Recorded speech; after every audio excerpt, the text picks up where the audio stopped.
നമസ്കാരം. മമ്മയുടെ അടുക്കളയിലേക്ക് സ്വാഗതം. ഞാൻ ഗീത. നമ്മളിന്ന് സ്പൈസി പഴംപൊരിയാണ് ഉണ്ടാക്കുന്നത്. അതിന് വേണ്ട സാധനങ്ങൾ എന്തൊക്കെയാണെന്ന് നോക്കാം. ഞാനിവിടെ 2 ഏത്തപ്പഴം എടുത്ത് വെച്ചിട്ടുണ്ട്. ഇത് അധികം പഴുക്കാത്ത പഴമാണ്.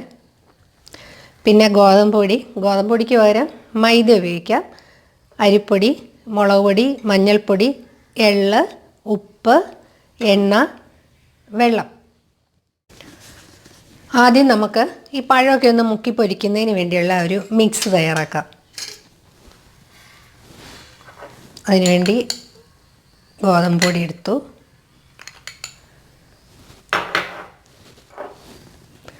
ഗോതമ്പ് പൊടി ഒരു 2.5 സ്പൂണുണ്ട്.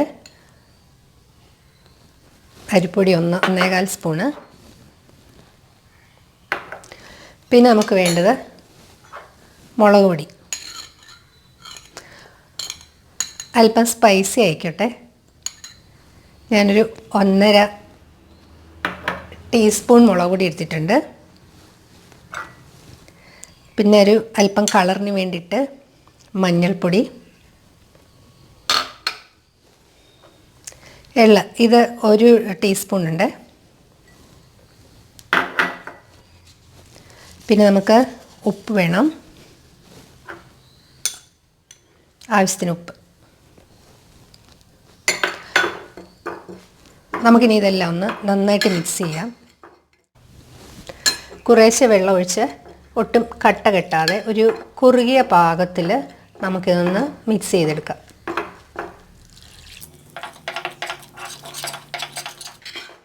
ഈ ഒരു പാകത്തിന് ഇതിൻ്റെ കൂട്ട് തയ്യാറാക്കിയിട്ടുണ്ട്. നമുക്കിനി ആ ഏത്തപ്പഴമൊക്കെ ഒന്ന് മുറിച്ചെടുക്കാം.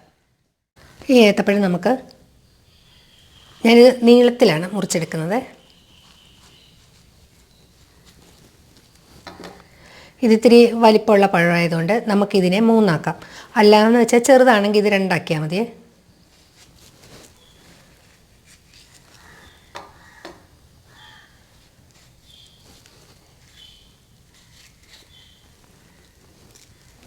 ഇങ്ങനെ ഞാൻ ഈ ബാക്കിയെല്ലാം ഒന്ന് മുറിച്ചെടുക്കട്ടെ.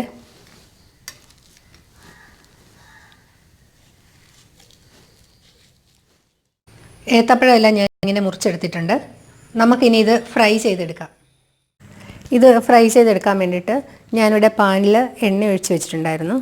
ഇത് നന്നായി ചൂടായിട്ടുണ്ട്. ഇത് റൈസ് ബ്രാൻ ഓയിലാണ്. നമുക്കിനി ഈ പഴം ഇതിനകത്തിട്ട് പൊരിച്ചെടുക്കാം.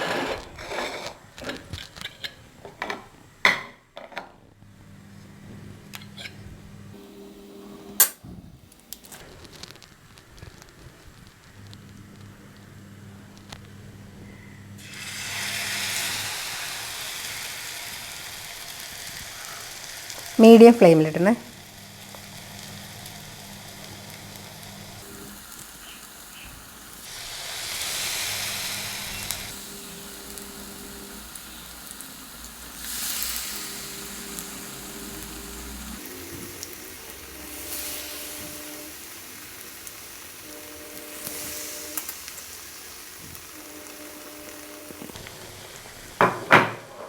നമുക്കിനി ഇത് ഒരു സൈഡ് മൂത്ത് കഴിയുമ്പോഴത്തേനും അതൊന്ന് തിരിച്ചിടാം. ഒരു സൈഡായിട്ടുണ്ട്. നമുക്കിനി ഇതൊന്ന് തിരിച്ചിട്ട് കൊടുക്കാം.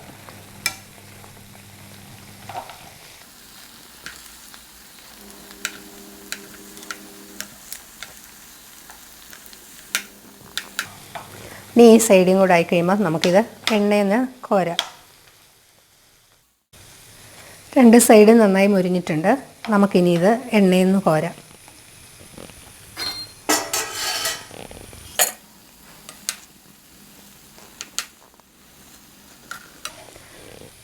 എന്നും ഒരേ രീതിയിലല്ലേ നമ്മൾ പഴംപൊരി ഉണ്ടാക്കി കഴിക്കുന്നത്.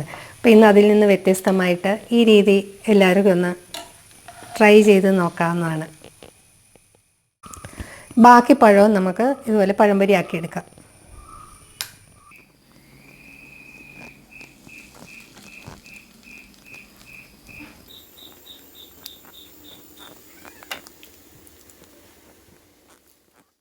അപ്പം നമ്മുടെ ഉപ്പും എരിവും മധുരവുമുള്ള പഴംപൊരി തയ്യാറായിട്ടുണ്ട്. ഈ മധുരത്തിന് വേണ്ടിയിട്ട് ഞാൻ വേറെ പഞ്ചസാരയോ അങ്ങനെയുള്ള ഒന്നും ചേർത്തിട്ടില്ല. പഴത്തിൻ്റെ മധുരം മാത്രമേ ഉള്ളൂ. ബാക്കിയൊക്കെ നമ്മുടെ വീട്ടിലുള്ള സാധാരണ സാധനങ്ങൾ തന്നെ. അപ്പോൾ ഇനി പഴംപൊരി ഉണ്ടാക്കുമ്പോൾ ഈ രീതിയിലൊന്ന് തയ്യാറാക്കി നോക്കണേ. ഈ എള്ള് വേണമെന്നുണ്ടെങ്കിൽ നമുക്ക് ഒഴിവാക്കാം. അപ്പോൾ എൻ്റെ വീഡിയോ ഇഷ്ടമായാൽ എൻ്റെ ചാനൽ ഇതുവരെ സബ്സ്ക്രൈബ് ചെയ്യാത്തവരാണെങ്കിൽ ഒന്ന് സബ്സ്ക്രൈബ് ചെയ്യണേ. അടുത്തൊരു വീഡിയോയുമായി വീണ്ടും കാണാം. താങ്ക്